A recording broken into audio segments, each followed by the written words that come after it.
ఈ ఫోటోలో ఉన్న అమ్మాయి పేరు లెతుఖాన్యా. ఆఫ్రికా ఖండంలోని దక్షిణాఫ్రికా దేశం.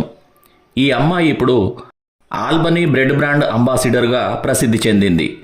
అప్పటి వరకు పేద ఇంట్లో ఇబ్బందుల్లో ఉండే అమ్మాయి ఒక్కసారిగా పేరు తెచ్చుకొని నేడు సోషల్ మీడియా బలంతో చిన్న వయసులో కుటుంబానికి ఆధారంగా నిలిచింది.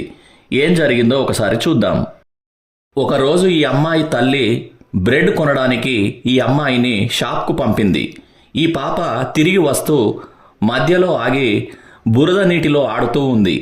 ఈ దృశ్యాన్ని చూసిన ఈ అమ్మాయి మేనమామ ఒక ఫోటోగ్రాఫర్ బ్రెడ్ ప్యాకెట్ పట్టుకొని బురదలో ఆడుతున్న తన మేనకోడలను కొన్ని ఫోటోలు తీసి సోషల్ మీడియాలో పోస్ట్ చేశాడు.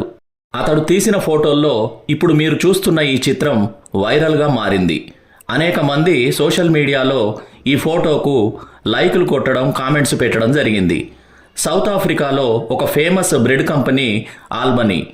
ఆ బ్రాండ్ బ్రెడ్ ఇప్పుడు ఈ అమ్మాయి చేతిలో ఈ ఫోటోలో కనిపిస్తోంది.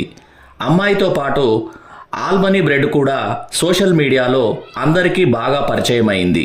ఇదంతా గమనిస్తున్న ఈ కంపెనీ ఈ అమ్మాయి పట్ల చాలా ఆసక్తి చూపింది. వెంటనే ఈ కంపెనీ వారు ఈ అమ్మాయి కుటుంబంతో ఒప్పందం కుదుర్చుకొని వారి లేబుల్పై, బిల్ బోర్డులపై, ట్రక్కులపై బ్రెడ్ ప్రకటనల కోసం ఈ ఫోటోను ఉపయోగించుకున్నారు. దాంతో వారి అమ్మకాలు, రాబడి చాలా భారీగా పెరిగాయి. లెతుఖాన్యా చిన్న వయసులో బ్రాండ్ అంబాసిడర్గా మారింది. ఇప్పుడు మొత్తం కుటుంబానికి ఈ అమ్మాయి బ్రెడ్ విన్నర్, కుటుంబానికి ఆధారం. ఈ మొత్తం క్రెడిట్ అంతా సోషల్ మీడియాదే. ఈ మొత్తం ఎపిసోడ్లో ఈ అమ్మాయి ఫోటోను సోషల్ మీడియాలో పెట్టిన అమ్మాయి మేనమామకు కూడా ఈ కంపెనీ వారు బాగానే డబ్బు చెల్లించారు. కాబట్టి సోషల్ మీడియాను తక్కువగా అంచనా వేయకండి. సమాజానికి ఉపయోగపడే కార్యక్రమాల కొరకు సోషల్ మీడియాను ఉపయోగించండి. అది మీకు ఒక మంచి స్థానాన్ని ఇస్తుంది. తెలివిగా దీన్ని వాడుకుంటే మీ జీవితాలను, ఇతరుల జీవితాలను ఇది మారుస్తుంది. సోషల్ మీడియాను చెడు మార్గాలకు ఉపయోగించకండి. Thank you.